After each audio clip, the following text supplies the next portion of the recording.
3 мисли, които съсипват живота ти. Номер 1. Аз не съм достатъчно добра. Това вярване често е свързано с потиснато самочувствие и вътрешна критика. Номер 2.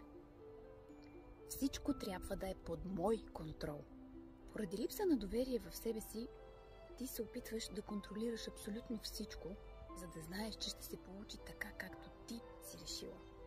Тревожиш се за бъдещето, отчаяна си, защото не знаеш къде ще те заведе живота. Номер 3. Какво ще си кажат хората? Тази мисъл те кара да се сдържаш, да не изразяваш себе си и да се тревожиш прекалено много за външния си вид и за това как изглеждаш пред другите.